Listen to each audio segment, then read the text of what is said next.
Dear friends, this is Bishop Daniel Thomas of the Diocese of Toledo. Please join me now in praying together our diocesan prayer.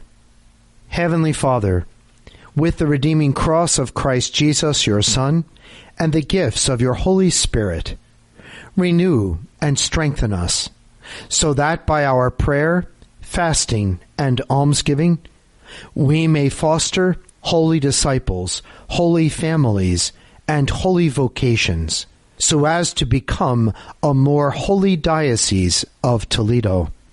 We turn to Our Lady, Queen of the Most Holy Rosary, for her intercession and never-failing prayers. Through Christ our Lord. Amen. Annunciation Radio presents Faith Alive, highlighting the many ways Catholic Charities here in the Diocese of Toledo provides love and support for those in need.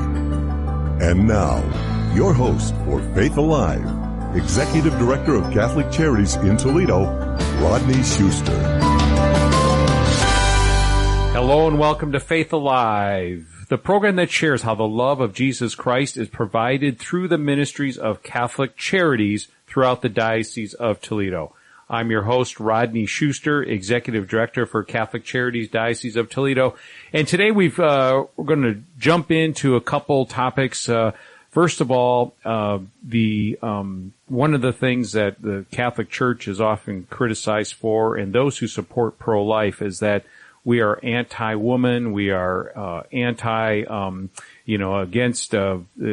women's rights, and we're condemning, we're hateful, we're angry.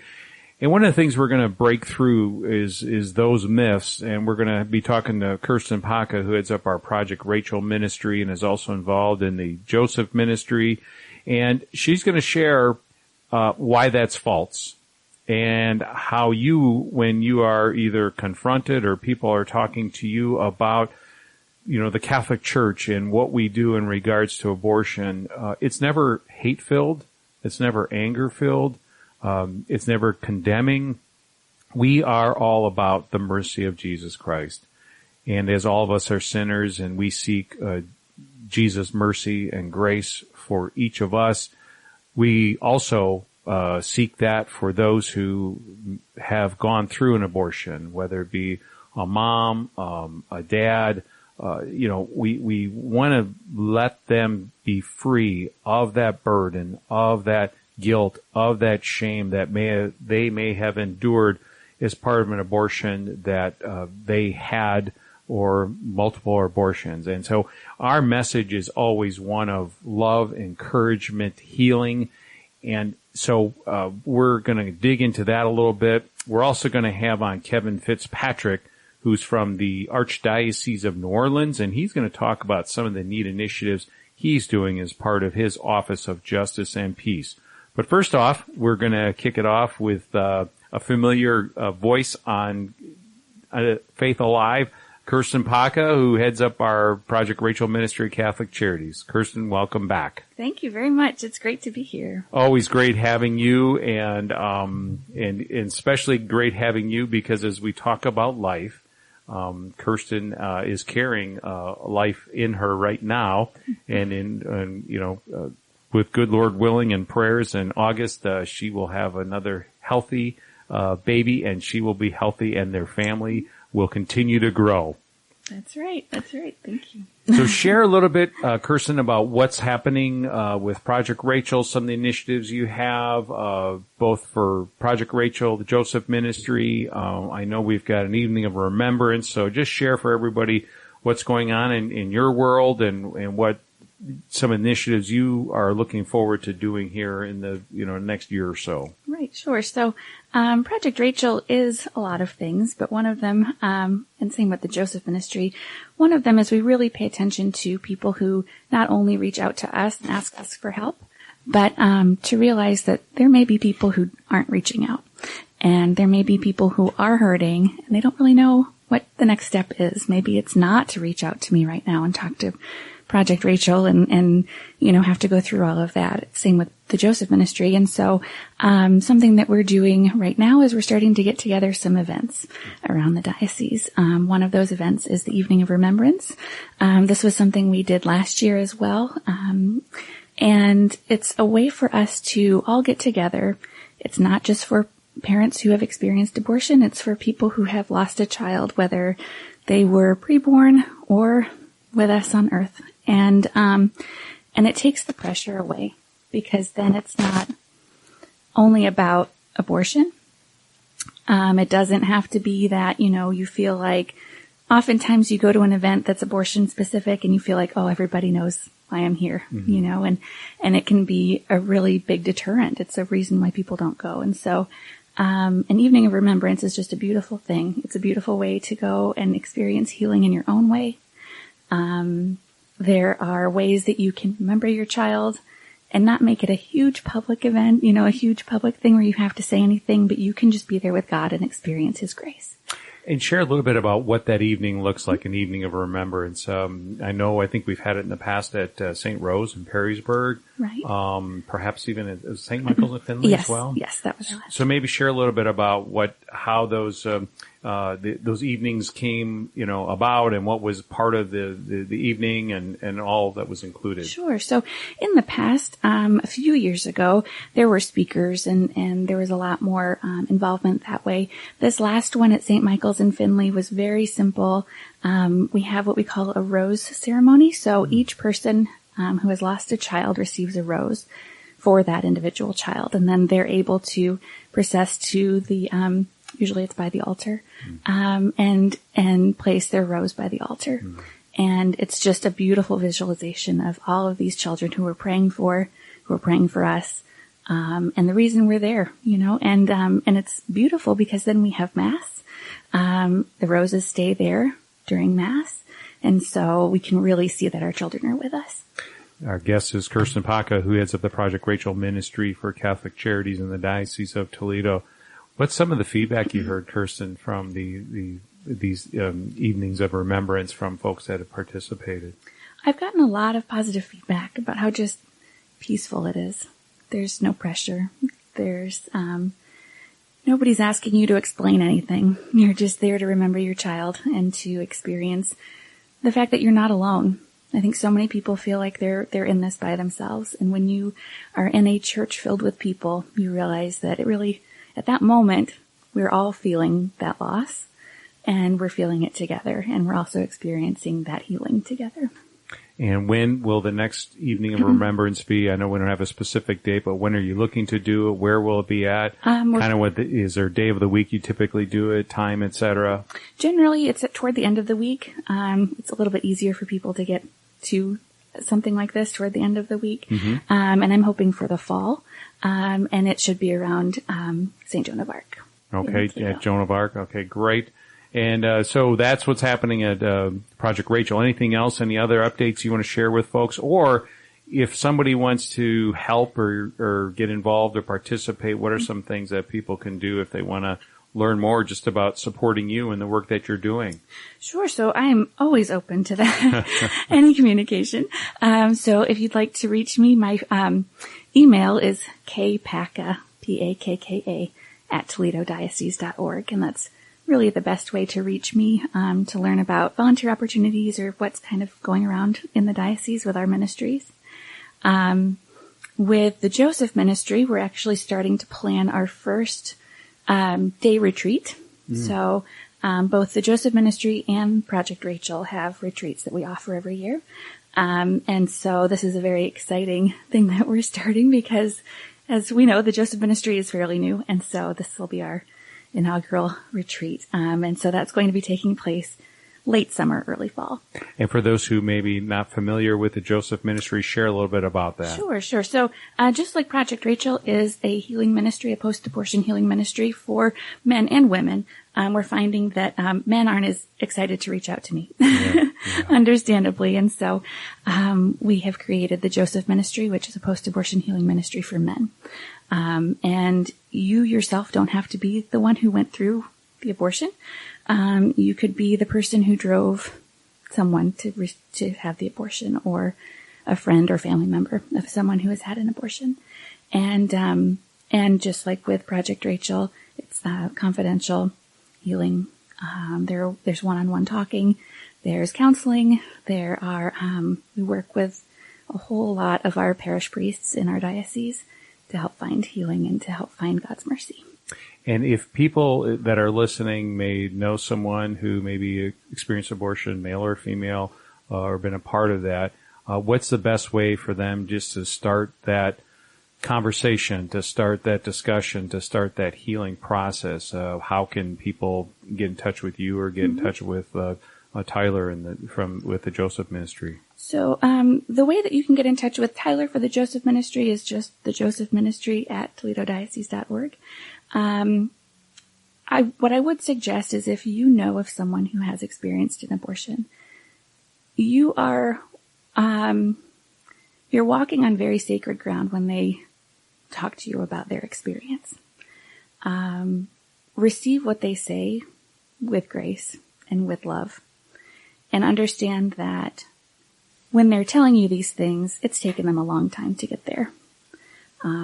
It's not, the vast majority of women I speak with haven't said anything to anyone for 20, 30 years maybe.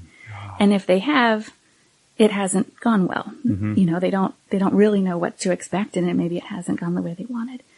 And so don't try to go in trying to fix something. Just be there as a listening ear, but know your resources and know that we're there to help you. You're listening to Faith Alive, and our guest is Kerstin Pakka, who heads up the Project Rachel Ministry at Catholic Charities, and we're talking about that. We're talking about the Joseph Ministry, as well as the Evening of Remembrance that will be coming up sometime this fall. So you mentioned, too, that there's some support groups. So, again, just for people that maybe are interested, what exactly, if they reach out to you or they reach out to Tyler regarding the Joseph Ministry, what might that look like? And again, it's depending on the individual, how comfortable they are sharing, or how willing they are, just because of all that, that they've been carrying, like you mentioned, for a lot of years. But what, give a glimpse of what that might look like for that path of healing for someone. Sure. So first of all, they'll reach out to one of us, myself or Tyler, and usually what we like to do is meet them in person. A phone conversation, an email conversation is great. It's really hard to get to know the person. And likewise, it's very hard to get to know us. And a lot of times the hardest part is to call, not knowing who's going to answer the phone.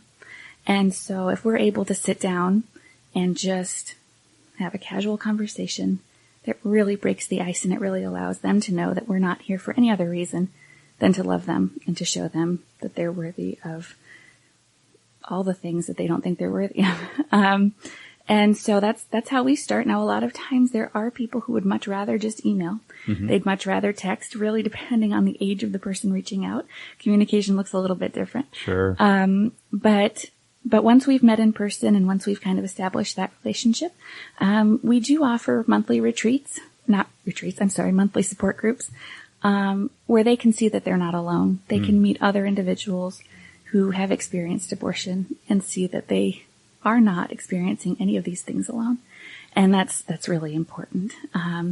And from there, really, it just is up to them. They drive the boat. It really depends on where they want to be and what they want to do. I work with people who are Catholic. I work with people who aren't Catholic. And so I can't have a checklist of, now we talk to the priest and now there aren't boxes to be checked. Yeah. This is just knowing that you have somebody in your corner and you have someone who has resources so that we can, move forward with healing and we can experience these things. But there's no time limit. There's no end to this healing. It's just a toolbox that we can provide. And so the listening probably initially is so important, that first meeting. So for you, it's got to be it's a lot of responsibility for sure, but sometimes could be even stressful, right? It can be. Again, though, it's a beautiful experience that these people reach out and they're willing to share with me their experience. And having been there myself, I know that it takes a lot of courage And it takes a lot of, the last thing you want to do that morning when you wake up is go talk to somebody about your abortion. And so the strength that it takes to do it is just incredible. And so when we go in to those conversations, I have that in mind. Awesome. You listen to Faith Alive, and our guest is Kerstin Pakka, and she's talking about the Project Rachel ministry as well as the Joseph ministry that focuses on men and Evening of Remembrance. So we're going to continue the conversation after break, and stay tuned because during break we're going to have Faith Alive presenting Peter Sibilio, who will be speaking on this week's Social Justice in the Bible. We'll be right back. Hello again, everybody. Peter Sibilio here from Lourdes University. Each week, we take a Bible story and do it justice. Social justice. This week, let's look at the miracle of the loaves and the fishes. Jesus fed over 5,000 people 2,000 years ago, and we can keep it going today in Toledo. Can you cook? Can you eat? Can you talk? Can you listen? I know you can. You're doing that right now, and you do it so well. Well, have I got a way for you to do justice. In fact, it can put you right in with the 5,000 that Jesus fed. Oh, wait, is this where you donate $1,000 and you can be in the scene when they film it for The Next Chosen? No, but Jesus' mission to feed the hungry continues with us, with Catholic Charities and Helping Hands of St. Louis right here in Toledo. It began in the middle of nowhere. A huge crowd was hungry, and Jesus fed them. How much more real can you get? Jesus knows when people are feeling empty, and he fills them. When he was hungry, Satan tempted him with bread, but he wasn't here to be a baker, so he went hungry. Yet when others were hungry, he made sure they were fed, and he used his followers to help. So wait, you might say, maybe the real miracle was that 5,000 people were inspired to share. No. Well, no, but then yes. No, the miracle does not begin with the crowds or the disciples. It begins with Jesus. He takes what little the disciples have and transforms it into abundance. He gives us the one miracle that shows up in all four Gospels. Only Jesus' passion, death, and resurrection show up in all four Gospels, and this one miracle. So when Jesus feeds 5,000, he's obviously connecting it to his passion, death, and resurrection. Notice how Jesus looks up to heaven, takes the bread, breaks it, and gives thanks. And the Greek word for thanks here is the same as ours for Eucharist. In fact, Jesus does the same thing when he institutes the Eucharist at his Last Supper. Jesus gives bread from heaven to nourish his disciples so they can nourish us. Jesus is the bread from heaven to leaven our lives so we can rise with him. But until then, we say, yes, Jesus' miracle does continue with us. He feeds us, so we must feed others. We can't just reminisce about a dusty plain beyond Bethsaida or an upper room in Jerusalem. We consume the body of Christ to become the body of Christ. We are what we eat, and we are who we eat with. Catholic Charities helps us do this Jesus justice every day. And guess how many people Catholic Charities of Toledo has fed this year? Would you believe just over 5,000, with a few meals left to spare? 2,000 years later, and Jesus' miracle continues through you and me. We should feel proud, maybe even get goosebumps. And that should inspire us all the more to do even more. We know with rising prices, so many families in Toledo can't afford food. Kids go to bed hungry. They go to school with no breakfast or lunch. Worse yet, this hunger is humiliating. It deflates and isolates. But notice what Jesus does. His Last Supper, our new Passover, is a family meal. When he feeds 5,000, he doesn't just form a soup line. He has everyone sit together. They eat together. His disciples foster this family. And that's just what we must do now if we're going to be his disciples today. And that's where Helping Hands of St. Louis comes in. They help us join hands with hungry people who just want to eat a meal with us and see that we still care. They aren't formed into a soup line. Like Jesus' 5,000, they are honored guests. When we serve them, we see Jesus, and we keep his miracle of the loaves alive today. And that takes all of us. So if you can hear me, you can help. Can you cook? Cook there. Can you garden? Give from your garden or volunteer to tend the garden at Helping Hands. Now, that's a great family project for parents, kids, and grandkids alike. Just go to East Toledo to Helping Hands of St. Louis. Go to the Diocese webpage in Catholic Charities and extend your hands to the honored guests who go there with you. That's a great thing to do for Lent and Easter. It does justice to the loaves and the fishes, and it keeps that justice going the whole year. So thank you for doing this justice with me, and thank you all for listening. We are listening to you.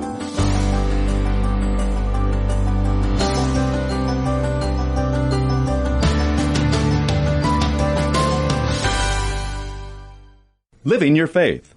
This is Mark Tachman with a message from the Knights and Dames of Malta, a 900-year-old association of Catholic men and women dedicated to helping the sick and the poor. St. Paul said, "There are a variety of gifts, but always the same Spirit. And there are all sorts of services to be done, but always the same Lord working within us." Catherine Karras was carrying her sixth child. Her legs were swollen, and she was very uncomfortable. She wondered if she would have the strength to walk all the way home when suddenly she came across a homeless man begging in the street. Feeling sorry for him, she stopped and searched her pocketbook for some loose change. As she put the money in his hat, she wished him a good day. Walking away, she felt a smile come across her face and a new spring in her step. Thinking of others often puts one in a different frame of mind. Don't be overcome by darkness, but overcome darkness with light. Please visit our website, www.maltausa.org. Hello friends, Peter Range here, Chief Executive Officer of Ohio Right to Life, with an urgent update for you about an extreme and dangerous initiative. Planned Parenthood and the Ohio Physicians for Reproductive Rights have introduced a ballot initiative here in Ohio that could be voted on as early as November of 2023.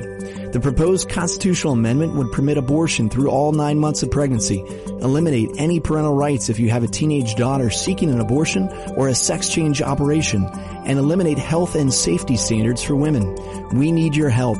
Please visit Ohio Right to Life today at ohiolife.org or protectwomenohio.com and join us in prayer and by going door to door to educate voters to warn Ohioans of this extreme and dangerous initiative. Learn more again today at ohiolife.org or protectwomenohio.com.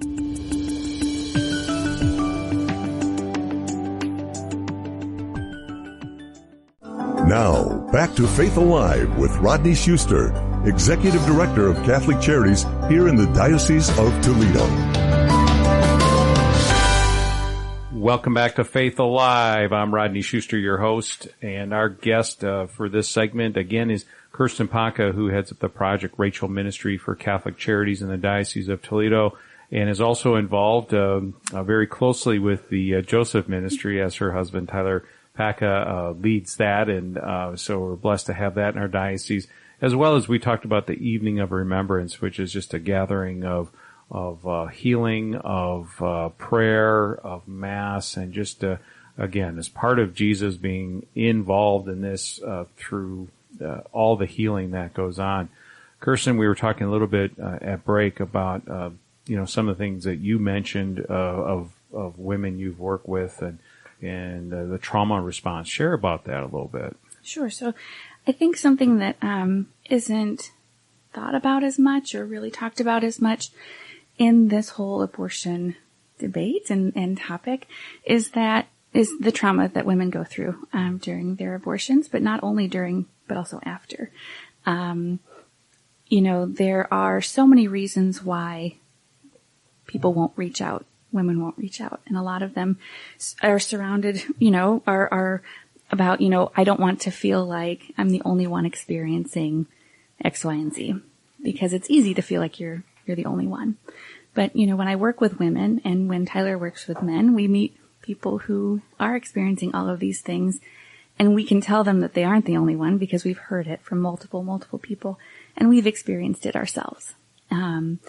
Something that a lot of women talk to me about is, why can't I vacuum my house? Because the sound of the vacuum brings back memories of my abortion.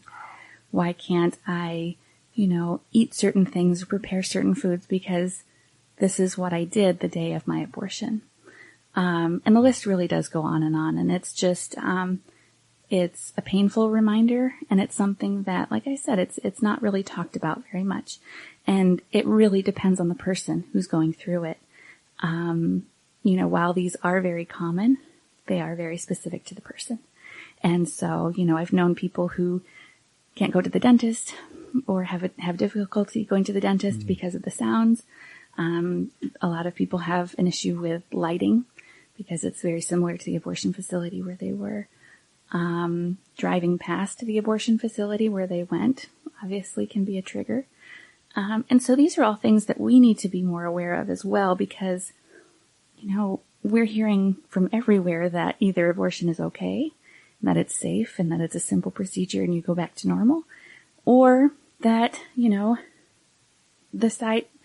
the people who are against abortion maybe don't necessarily have all of the information. And so in order to be able to speak with a friend or a family member who's been through this, you need to know all the information. And you need to be prepared for what you might hear. Our guest is Kerstin Pakka, who heads up Project Rachel ministry at Catholic Charities for the Diocese of Toledo. And I think, Kerstin, you hit on something really important, that this trauma, it's how the narrative is in culture is that, abortion is a woman's right, and, it's protecting women, and it's, helping women. But I think what doesn't get shared, and the story that doesn't get shared, is what you just mentioned, is those who provide abortions aren't there to help women. First of all, they're kind of deceiving in that process, but then afterwards, they don't offer counseling, they don't offer care, they don't offer support. They just say, thank you very much for the money, and we've done our job. So share a little bit about that, because it just bothers me so much that, it's what the narrative is versus what truth is. Right. And also I think that it may not be a very popular opinion, but it is that no one in the abortion industry, for the majority of people, no one thinks that they're harming anyone. There are not hateful people, generally, working at abortion facilities. They truly feel like they are helping the women that come in to see them. And when you're doing something that you feel is helping someone, you don't think about needing therapy after or counseling after or anything like that. You just see it as, we're taking care of this issue and they should be fine after. And now, of course, there are always, other sides to that. But for the vast majority of people, I truly don't believe that they are out to hurt anyone. Yeah.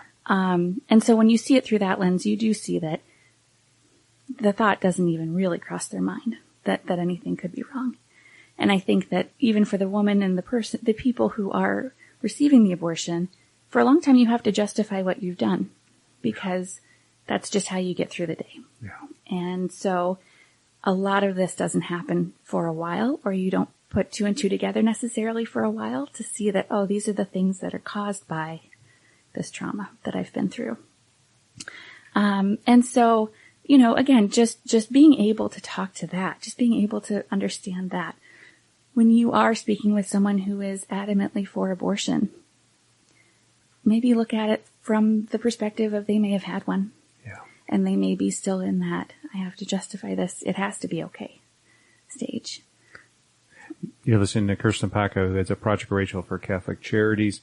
So, Kerstin, when you initially talk to people, when they reach out to you, what's their initial reaction? Is it? I'm just curious, because again, the narrative that's out in culture about what we try to do to support women is not real, and because we know that. So, what's some of the initial reactions that you've had when somebody's reached out to you after probably thinking about it, praying about it, struggling to bring something forward? What are some of the initial reactions you've had? Most women feel that they aren't lovable, that they aren't loved by God. The women who still attend church, whether it's Mass or another service, they don't feel like they belong there, but they're going through the motions. Most people have buried their experience so deep that there are so many layers that you need to get through in order to get to that abortion. whether it's addiction, whether it's, it can be anything. And there's just a lot of hurt. There's a lot of feeling alone and that nobody's going to understand them. And then there's a lot of feeling like they don't deserve to be understood or forgiven. I've spoken with women before where they just come out and say, I don't believe in God. So, it gives me a good starting point. Yeah. We're able to have that conversation and it's good because then we know where to go from there, But I would say for the vast majority of women, that's what we see. Men have a lot of anger. Yeah, I was wondering because I know there's some that have anger, and what's the root of that anger? Because sometimes that anger is taken out on us, like we're, but we, so what's the root of that? Is it the root of the realization of what has transpired, and so then that anger, misplaced or not being able to be dealt with in the right way or the healthy way? Right. So when we are helping someone, if someone reaches out to us and they're angry, a lot of it has to do with self-hatred, anger at themselves. It could also just be the situation. For a lot of men, they don't know right away that they have experienced an abortion. It could be 20 years down the road, they find out their girlfriend had an abortion. However, at the same time, it could be that they begged their girlfriend, wife, whomever, not to have an abortion, and she did anyway. So there's a lot of anger with the situation. And I think it's interesting to see how we all handle things in our lives normally. It is that much more when we are handling this. Yeah. So it is very specific to each person. When we are at an abortion facility and we're experiencing that anger and we're hearing those words and those things, I would say remember that a good portion of those people have experienced abortion. Yeah. And they are angry that to them, we're saying that it's wrong, which means they're wrong. They're not seeing that we love them and that we want to help. They're seeing that we don't agree with what they've done. And how do you, in your experiences, de-escalate some of those initial, confrontations, if you will, because sometimes they're, confrontational. How do you help de-escalate or diffuse those? I think it's important to know that I'm not there to change their mind. Mm-hmm. And if I go into a conversation and I'm just all about, I'm right and you're wrong, and let me tell you all the ways that I'm right, nothing's going to get accomplished. Yeah. But if I'm there truly sharing the love of God, if I'm there just, showing that in how I listen, showing that in how I try to find common ground, that's all that's important. And how does you sharing, so many times I know in our other ministries when we've had staff members who have been in the shoes of maybe somebody, maybe they were almost homeless or maybe they're hungry or their kids were hungry. When we share that with the people we're serving, there's almost this credibility. Does that open doors, for you and for Tyler and the Joseph ministry? Absolutely. It's very hard to argue with experience. Not impossible, but it's very hard to argue with someone's experience. And so when you go at it as, I know where you are. I've been there. I have been on the side of the person who feels that abortion is legal, should be legal. I understand what that looks like and what that feels like. I also understand what it's like to go through an abortion and all of those feelings and all of that trauma that comes from it. So when you're able to be vulnerable, a lot of people take that and are able to be vulnerable as well. Yeah, and I have to believe that perhaps opens up a door that maybe wouldn't have been open because, again, everybody has perceptions of who we are in our ministry trying to help people and to have that compassion and that care, and again, not being judgmental is probably the first steps of helping that healing process. Absolutely. Just making it so that it's not this situation I think it's going to be. It's not a fight. Yeah. So Kerstin, if people want to learn more or are interested in reaching out either in Project Rachel, which focuses on women who've gone through abortion, or the Joseph Ministry for Men, how can they find out more? So Project Rachel in general has a website called hopeafterabortion.com. Project Rachel is a nationwide ministry, so they can find more information there.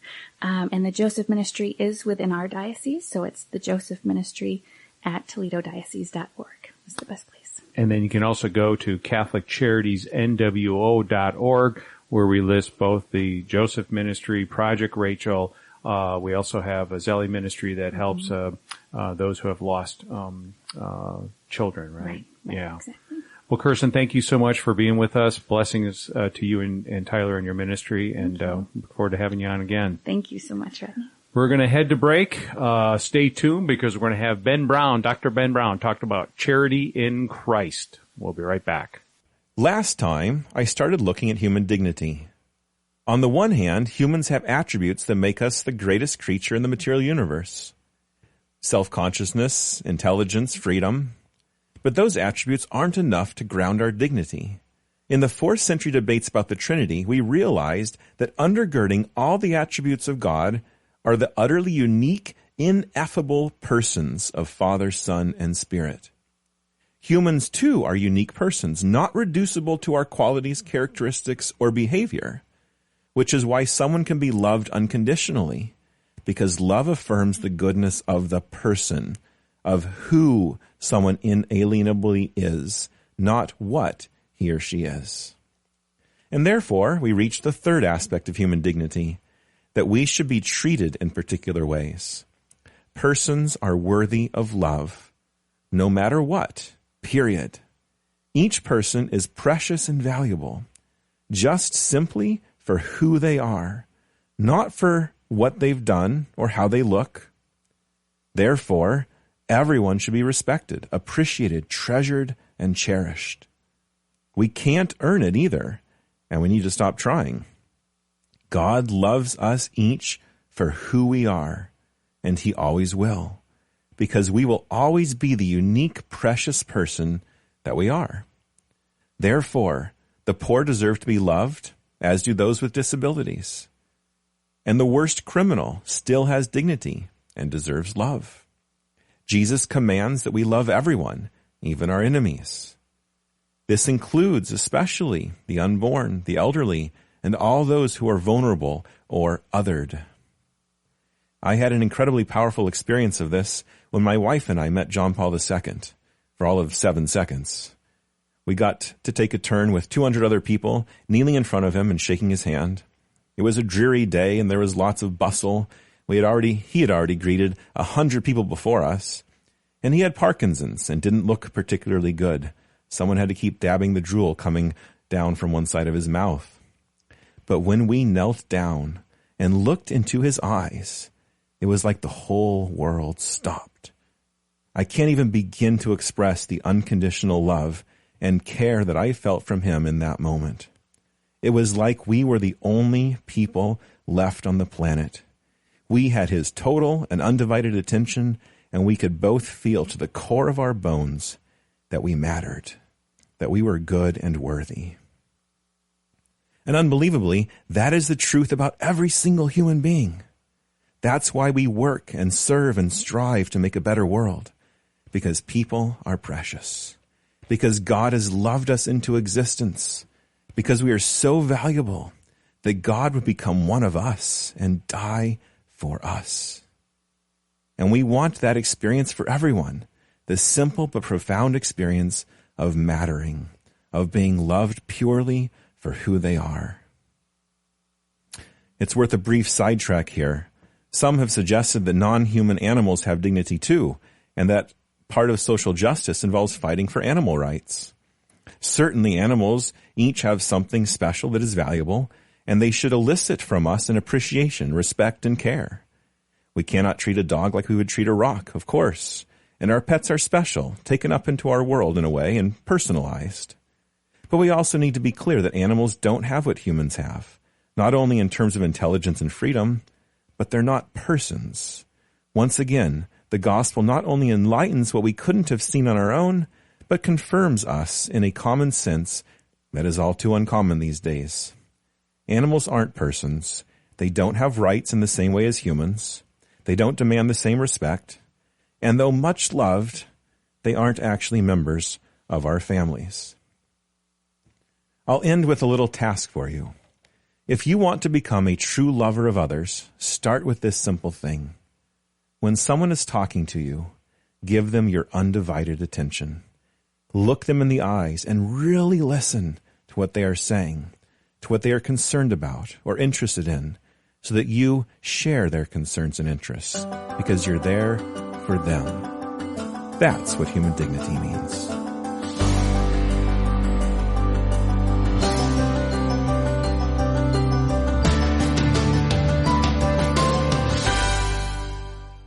The Christ Child Society of Toledo is a women's organization that serves children in need. Our members tutor children, provide layettes for newborns, teach parenting classes, volunteer in school libraries, and provide new winter coats for children while making lasting friendships. If you'd like to join us in challenging poverty, one child at a time, find us at ChristChildSocietyofToledo.org. Remember, nothing is ever too much to do for a child. Experience the incredible story of the woman who Time magazine named the most influential Catholic woman in the United States. Born Rita Rizzo, the future Mother Angelica grew up in a rough neighborhood in Canton, Ohio. Young Rita experienced abandonment, rejection, and heartache, but God touched her through a woman named Rhoda Wise. Encounter this amazing woman at the Mother Angelica Museum. Plan your visit today at MotherAngelicaMuseum.com. Now, back to Faith Alive with Rodney Schuster, Executive Director of Catholic Charities here in the Diocese of Toledo. Welcome back to Faith Alive. I'm your host, Rodney Schuster. And for this segment, we're blessed with a guest from the Catholic Charities Archdiocese of New Orleans, Kevin Fitzpatrick, who's the heads up the Office of Life and Peace for Catholic Charities in the Archdiocese of New Orleans. Kevin is with us today to catch up on some amazing initiatives that they are doing in greater New Orleans area.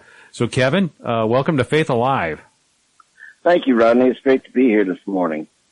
So, share, I read your bio and some of the things you have going on, like the Cornerstone Builders Project, the Louisiana Stop Solitary Coalition, Rise St. James, Together New Orleans, the Lighthouse Project.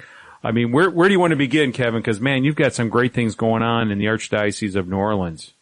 Well, being Juneteenth, let's start with our history here of incarceration and reentry. We are the highest incarceration state and the highest incarceration of the world. And we Catholic Charities and then our governor, who's Catholic, has said for the last 8 years that we really want to address this and make a difference. And so we've been working. I was appointed to prison ministry about a year ago, but in the meantime, I've been doing a lot of work with people who are reentering, and we established Cornerstone Builders with money from our Louisiana Department of Corrections in order to help over 100 people a year coming out of incarceration. And it's only a drop in the bucket, but it's a model of what can be done if you help people come out rather than castigate them. And what are some of the things that the Cornerstone Builders program does? Because I agree with you. It's like especially when people who are incarcerated and they're released, so many of them just say, all right, I own what I did. I just want a chance. And they don't have those chances because of their record. They can't get housing. They can't get jobs. They're, trying to, reintegrate back into society, perhaps even with families after being gone. So tell us about the wraparound services that addresses some of those issues. Well, you hit the nail on the head with the term wraparound services. It's to provide basically everything they need to be able to be successful in a 6 month to 1 year period. Some of it is, immediate employment. So they become Catholic Charities employees when they come out because, it's called Reentry 72. We give, if they want, we give them a job working for us as one of our partners, it was a part-time job, but it's $10 an hour. It's not a lot, but at least they get an immediate work history and money in their pocket, right? And we help them with housing. And then our very first participant, we didn't know what we were going to do with because he was so bananas when we were talking to him in prison. And the first thing he said the day he got released, his caseworker, was, I need meds. So we were able to get his medication that day because he was on Medicaid already because of the work we had done. And once he got his medication, he was a different person and was able to seamlessly move into society. So those are just some of the things that we're able to do to help get them back on their feet again. You listen to Faith Alive, and our guest is Kevin Fitzpatrick, who heads up the Office of Justice and Peace for the Archdiocese of New Orleans. So, Kevin, on the Cornerstone Builders program, do you have case managers then that are assigned to someone who's released, or how do you manage that relationship? How do you continue to support that? What does that look like? Well, we started this in 2018 after we worked hard to pass the legislation. So it helps to know a little bit about the funding stream. We were able to work with the governor and our elected representatives to say, we really need to reduce the incarceration in the state, and it's saving the state millions and millions of dollars every year. And they're able to take some of that money and turn it around and give it to Catholic Charities, Goodwill, and other agencies who are doing just this kind of work to help some of the toughest people coming out. So we have a director of the program we hired about 4 or 5 years ago, and then we have individual caseworkers working in what we call parishes, civil parishes here in the greater New Orleans area. So the Orleans parish and then 2 suburbs where we're able to do that kind of work. And every caseworker is assigned a given civil parish, or what you would call county. You have 49 states. Mm-hmm. And when you have people, what's the recidivism rate been like in comparison to those who haven't gone through the Cornerstone Builders program? We have had nearly 200 people go through our program and only one person recidivated. So that's less than 1%, right? And you're looking at an overall recidivism rate in the state of 35 to 40%. So, we have been holding this up to the state, saying this is a model that works. And in order to be a participant in our program, they really have to fall in the category of the most challenging in terms of recidivism. So they don't give us the easy cases. They give us the ones that are most likely to recidivate. So our intervention is making a difference. That is fantastic. I mean, I think that's a model for anyone to follow in any state in this country, because, again, if we have individuals who are wanting that chance and we have a framework that can help folks, man, that's awesome. You're listening to Kevin Fitzpatrick, who heads up the Office of Justice and Peace for Catholic Charities in the Archdiocese of New Orleans. Kevin, I know something else you're working on, Louisiana Stop Solitary Coalition, and one of the things that stuck out to me is that 2/3 of all suicides which take place in prison happen within solitary confinement. Share a little bit about this initiative that you've been working on for a while. We have been working with some partners, and I've been a part of the coalition. But a few years ago, when he got out of prison, a gentleman named Albert Woodfox, who was in solitary confinement for nearly 44 years, wrote his book on solitary, and it was Pulitzer nominated. And we talked to Albert and a few of the other guys and said, what's the one thing that you really want to address most in the carceral system? And they said, solitary. We really want to do that. So we're working with the Catholic Campaign for Human Development to get some funding. In fact, I have a meeting on Wednesday this coming week to meet with the solitary survivor and some other folks in our kind of network, our circle of relationships, to work on that funding for the Catholic Campaign for Human Development. So this gentleman who was held in solitary for nearly 20 years can be a leader and go out and organize other people who've been held in solitary, change the state laws, and also the local jails. I mean, that's where most of the problems are in the jail systems, where there's less oversight and the Department of Corrections doesn't have much control. So we're working on addressing the removal, because Pope Francis and the UN have both called solitary confinement torture. So it's really addressing the life and dignity of the human person. You listen to Kevin Fitzpatrick, who heads up the Office of Justice and Peace for Catholic Charities in the Archdiocese of New Orleans. So, Kevin, are you getting pushback from some of the institutions regarding trying to stop the solitary confinement? Well, yeah. I mean, it's more that the Department of Corrections themselves wants to always negotiate what we mean by solitary. So it's a moving definition, and so they agree with us in principle. It's the devil's in the details, and then the sheriffs largely ignore us, and so that's our first step, is to try to go after a couple sheriffs and try to get them to change their ways. And we figure if we can get a couple sheriffs to change, then the others will follow suit. But we have to, and that's what our meeting's going to be about, is identify which sheriffs are we going to reach out to try to get them to look at this seriously and to change their methods and practices. And we have elections coming up this year for most sheriffs, so that they know that they're being watched, so that helps address the issue. And what's the alternative then from this model, or this old model, perhaps outdated model of solitary confinement? What are you proposing? Any alternatives to that approach, or trying to offer to them, hey, there's something that can be even more effective, and we won't have 2/3 of the suicides that are taking place with folks in solitary confinement happening? Right. And so much of it is just, simple, just like with your kids, removal of privileges. You take certain privileges away, and that means more. And also kind of a clear standard and protocol on what's acceptable and what's necessary. For many people, they're put in solitary, what they call administrative or medical solitary. So it has nothing to do with their behavior. It has to do with other procedural issues. And many people have mental health issues, and so we're trying to look at what constitutes mental health.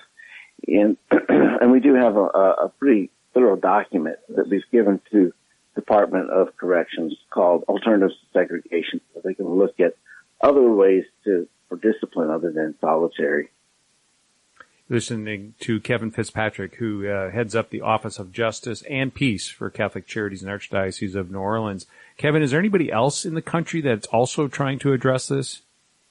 Yeah, there is. I'm trying to remember the name of it. There's an organization based in the D.C. area that's called the National Religious Coalition Against Torture, and so I think it's Maryland-based, but it's a national movement trying to address it in all states, and we've had success in New York and New Jersey. We have a video where New York, New Jersey, and Louisiana are profiled, and I think we've had some success in California as well. And that video is on their website. I think it's nrchat.org, where you can see the video of the work we're doing, as well as New York, New Jersey. Awesome. Well, Kevin, thank you so much for your work. If you want to learn more about it, go to ccano.org. Kevin, blessings to you in your ministry. Continued success, and we'll have to have you back on again. All right. Thanks so much, Rodney. I appreciate it. Every weekday afternoon at 3, join us for our live and interactive Divine Mercy Chaplet. Do you have something or someone you're praying for? Imagine the power of hundreds of people praying for your intention. We have several ways for you to share your request. You can visit our app and go to the prayer request button, send an email to chapletprayer@gmail.com, or call our prayer request line at 419-868-2966. Here at Annunciation Radio, we're praying for you. Sometimes God doesn't change your problems because He's trying to use your problems to change you. Maybe He doesn't remove that obstacle to your goals because He loves you way too much to give you what you want, and He wants you to change your goals. Maybe nothing's working as you planned because God doesn't like your plan. I prayed many times, okay, Lord, I give up. To which I can almost hear Him reply, finally, I've been trying to get you to do that for so long. We tend to blame our problems on everyone else. It's not me, it's my boss, the weather, my husband, the monthly payment on that car I shouldn't have bought because I can't afford it. I almost never hear people say, Chris, I think I need to just change myself. So I want to propose this. Maybe, just maybe, the main thing standing between you and your peace of mind is you. How far does God have to push for you to say, okay, Lord, I give up. Let's try things your way. How about we change me to obtain the peace that I'm dreaming about? Send us a message at connect@reallifecatholic.com. This is Chris Stefanik from reallifecatholic.com. Now, back to Faith Alive with Rodney Schuster, Executive Director of Catholic Charities here in the Diocese of Toledo. Welcome back to Faith Alive. I'm your host, Rodney Schuster. And gosh, what a show it's been. We started off with having Kerstin Pakka on, who heads up Project Rachel for Catholic Charities in the Diocese of Toledo. And she shared some of the awesome work that Catholic Charities is doing under her leadership with Project Rachel. Also, we have a Joseph ministry that focuses on men and through providing that support and healing for abortions that they may have been involved with, either as not knowing or not wanting, or maybe even driving it. And then she also talked about having a great event that they've been doing for at least twice, once in St. Michael's in Findlay, and also at St. Rose, called an Evening of Remembrance. And that's an evening where people can remember their lost child, whether it be in womb or some who have lost children after they've been born. And it's a beautiful evening where people can remember and then have Mass and celebrate. So if you need help or are interested in getting more information about abortions, getting post-abortive healing, go to Catholic Charities NWO, Kerstin Pakka, and Joseph, the ministry with Tyler Pakka. They'll gladly help you out. We also spoke with Kevin Fitzpatrick, who's the heads up Office of Justice and Peace for Catholic Charities in the Archdiocese of New Orleans, and he's doing some great things with helping folks who are getting out of the correctional institutions, one calling the Cornerstone Builders Program, that's helping with wraparound services to help people stay out of prison and get meaningful work. They've had 200 people that they've worked with, and only one has recidivated. So that's awesome work. So if you want to learn more about what they're doing in the Archdiocese of New Orleans, go to ccano.org. So some great things happening in our world here, locally and nationwide. You're listening to Faith Alive, and until next week, God bless.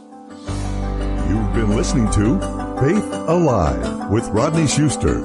For more information about Catholic Charities programs and services, visit CatholicCharitiesNWO.org.